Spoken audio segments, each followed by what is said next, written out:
Hey everybody, it's the Board Game Blogger. Today I'm here to review Moral Conflict 1940. Now, you might have remembered my review of Moral Conflict 1941.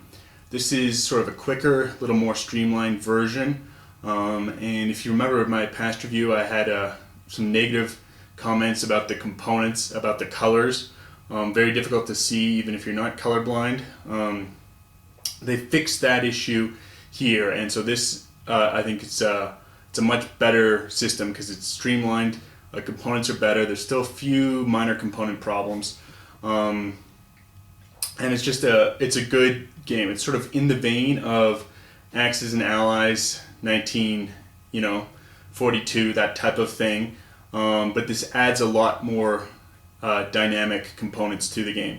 There's sort of the moral status of your nation, which allows you to do or to not do different types of activities based on where you fall on that spectrum. The economy is a lot more vibrant because you've got sort of special resources like oil or iron ore or gold that you need for certain things. You know, if you run out of oil, it's not going to be very good for your economy.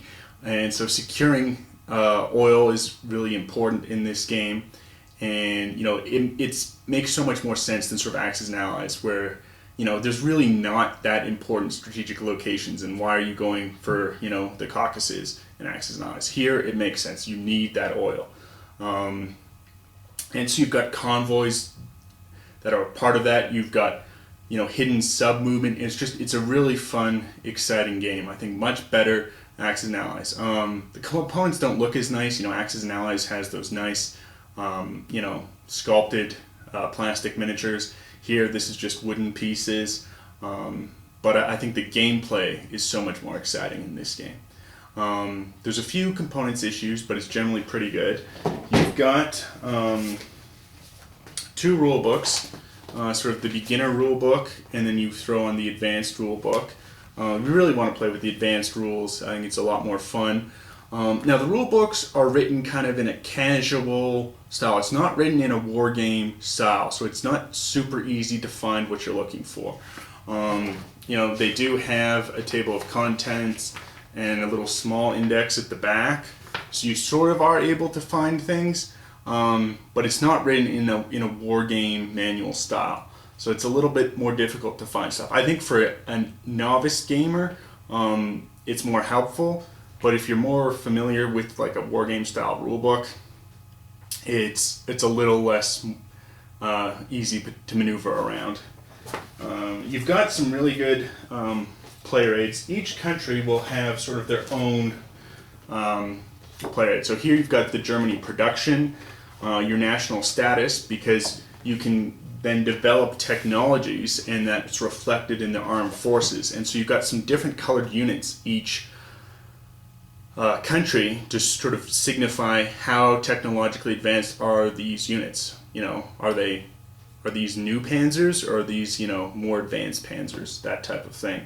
You've got the sheet for hidden movement for submarines, where you'll mark sort of where they are, and it's hidden. So if they battle, they'll pop up on the map, and you got to place your subs back on the map. But otherwise, they move hidden, which is really exciting. It adds a lot of tension to the game. And then there's, the tech. Are you purchasing, enough technology? So it's pretty nice. Unfortunately, for the basic information chart, there's just sort of one of these. I think it would be nice if every player had one, where it just sort of describes the general, game turn phases, mountain, forest, desert, what kind of effect they have on combat, that type of thing. There's a diplomacy chart on the back because you can sort of influence and bring minor nations into, Germany can get Turkey or Spain to join their alliance, that type of thing. So it's kind of exciting that way. And then there's sort of the moral conflict chart, which shows, depending where you fall on the moral status, just what kind of things you can do. At the beginning of the game, unless America lowers her moral status, she can't, strategically bomb. At the beginning of the war, I think 1940, you talk to most Americans, if we'd be, leveling Dresden to the ground, I don't think they would have thought that would have been such a good idea, but war sort of always radicalizes, and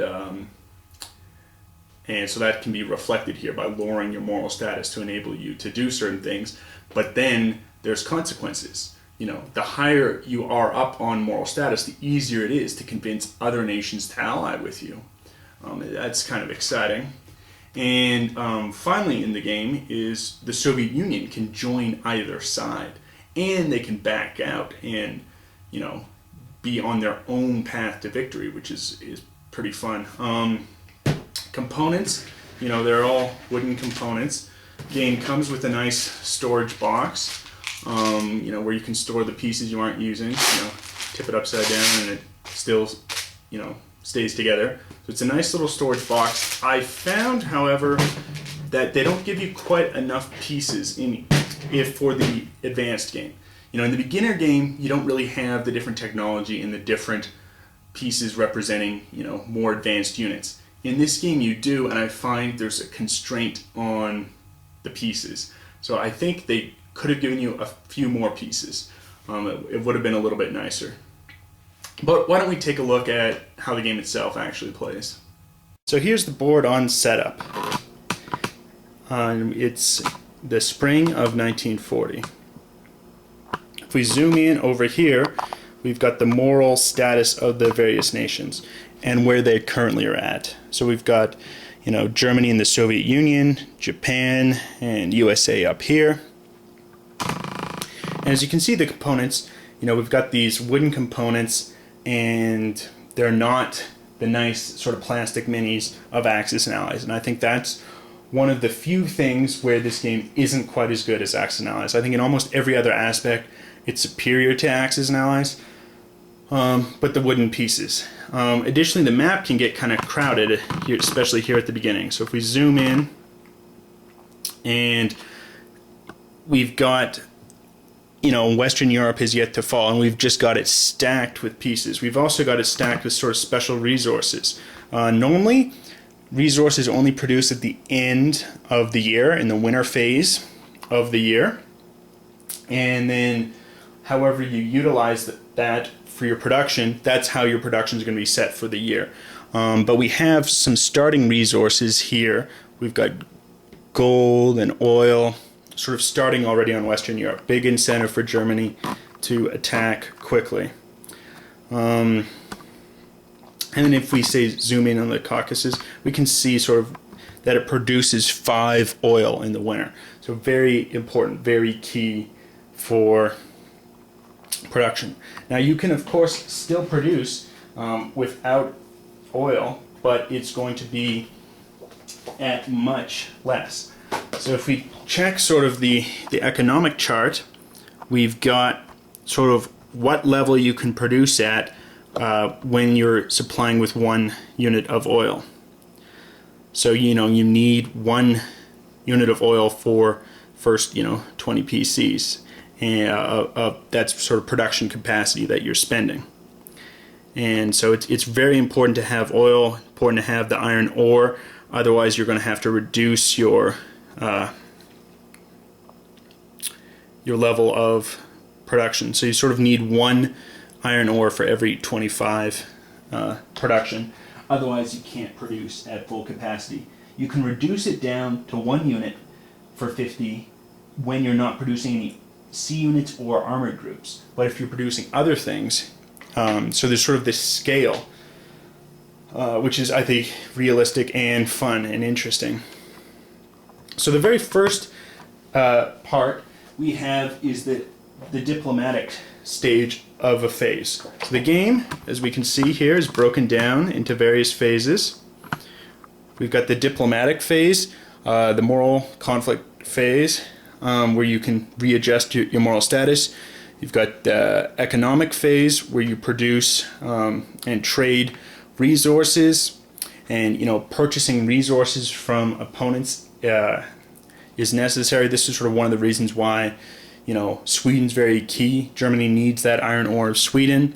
You can consult with your allies. You do the technological phase, and then you do the military movement phase. Now for the diplomacy phase, you've got a lot of things. Let's say, for instance, you know, Germany's wanting to get Turkey here into the war on their side. Now there's a separate sheet that will put some units on the map, but that doesn't occur until they sort of enter the side. Either one nation declares war on them, or they can diplomatically get someone in. So here we've got the diplomacy chart, which shows sort of the different things that can occur.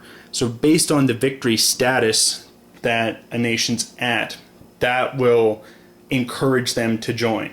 Do you have any countries adjacent? That's going to be important in joining. Sort of a gunboat diplomacy. If you've got a battle group positioned right outside that country's, in their naval zone, that's going to want to influence them to join. Are you sort of bribing them with gold?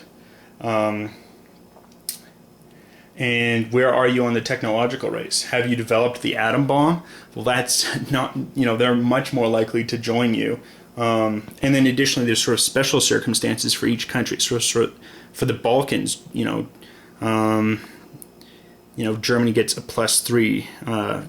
For Turkey, when they start the diplomatic pressure, they can get it. And there's different things. So sort of here, that based on your victory status, if the Axis alliance is already at 20 or more on the victory chart, they're going to automatically join. Same with the Soviet Union for 13.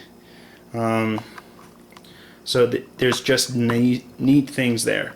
So if we zoom in sort of here on the Balkans, we can sort of see what it produces.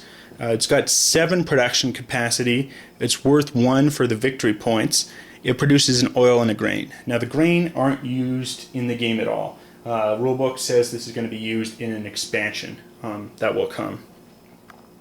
And I think where food will be very important. But that's sort of how it works. You then, plan your movement, which will include both. So let's say Germany here. Germany always goes first on their turn. So if they were doing an attack, they can plan to move units in.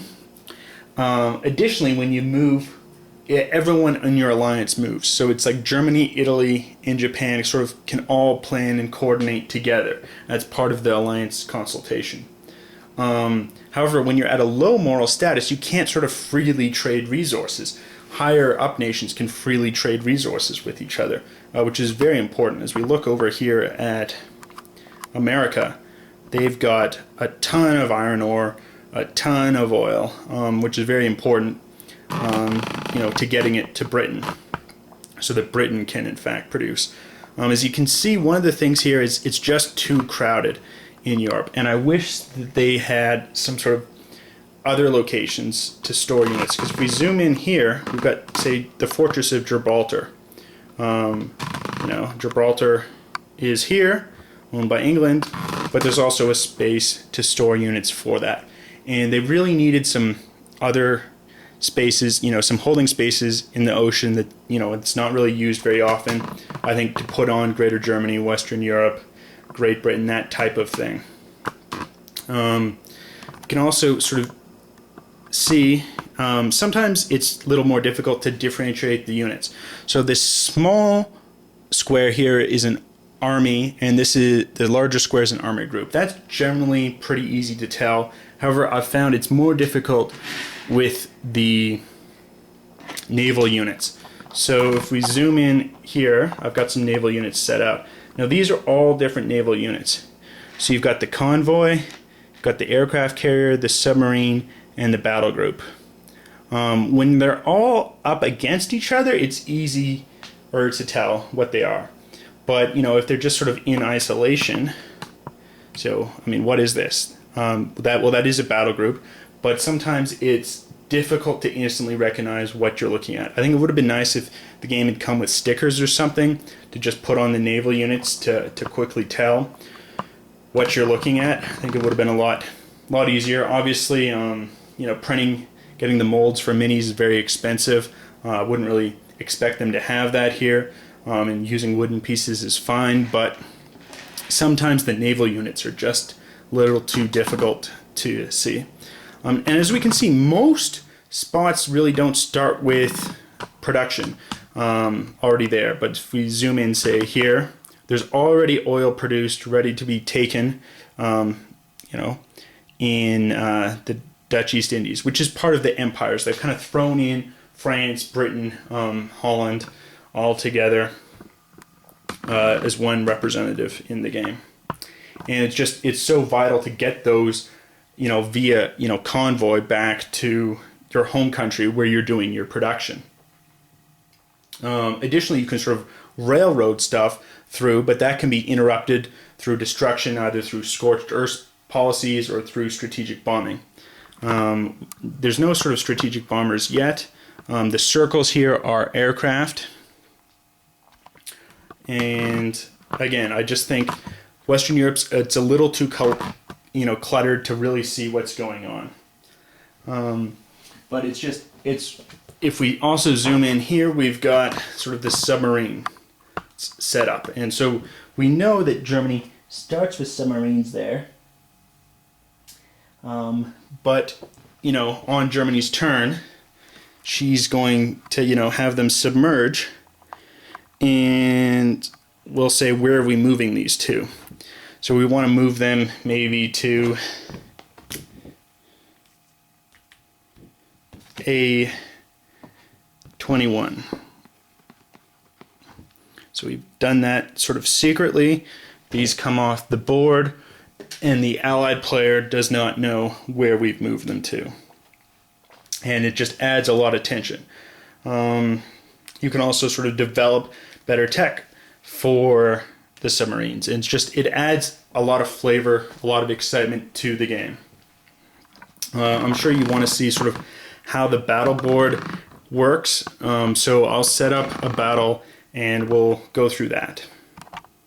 Okay, so here we've got the battle board set up. We've got two armies and an armored group, sort of a tank group, attacking, Japanese attacking two armies of the Chinese. So we see here that the armies, when you attack, they're at 9, have a defensive value of 9. However, when a defender always gets a +2 value. This is also modified by crossing a river, by attacking in forest, plains, the seasons of the year. But here we just have a straight attack, not crossing a river for this example.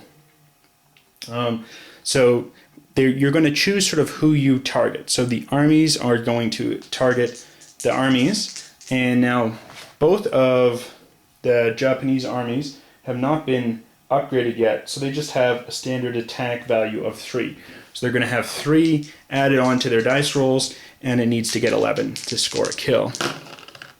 So we've got 6 and 7, so no kills there.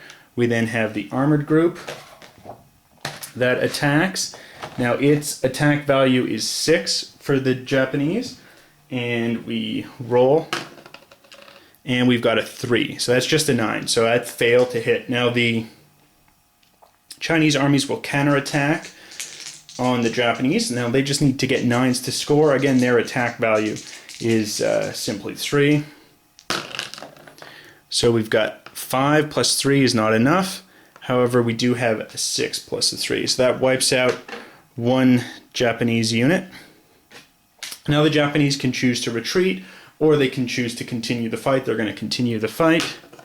Got a 4, that's a miss on the army. The armored group gets a 9, which is a hit, added onto their 6. Now the Chinese unit still gets to fire immediately back. 12, that's a hit. And the other unit of 4 is a miss. So they fired back, killed the armor group that killed them, and this guy fought on the army. Now again, the army will continue the fight. 12, that's a death for the Chinese unit. And the Chinese got an 8, which is enough to kill an attacking unit. And they wipe each other out. So the territory remains in Chinese hands. And that's sort of how the battles work. I think it's a much better system than the Axis and Allies, because you have different units with different attack values, different defense values. You're trying to, you get the dice modifier on that, and plus, depending on how the attack occurs. So I just think it's a really more dynamic system. So overall, I think this is a really fun game. There's a few minor issues with it. I think Western Europe, or Europe as a whole, is just too crowded. It's really difficult to see the pieces. They needed some off-holding boxes. I'm sure you could sort of print up your own on some paper, but it would have been nicer if the game had it. The color issue has been resolved between the different tech of colors. For instance, if we've got sort of the standard Russians and then the upgraded Russians, very easy to see. This wasn't true in Mortal Conflict 1941. They fixed that issue, but again, I think it's still sometimes hard to see when a unit is by itself. Is that an army or is that an armored group? You know, easy to tell when there's a couple of units together, but much more difficult to tell when there's units separate. Same with the naval units. I think this could have been addressed with some, stickers or something. But overall, this is a great game, very exciting, much more interesting and, more fun of a game than Axis and Allies. There's more depth to it. It's less random, and it's more interesting and sort of juicy decision making. And it's a game that I'd recommend. Anyway, till next time.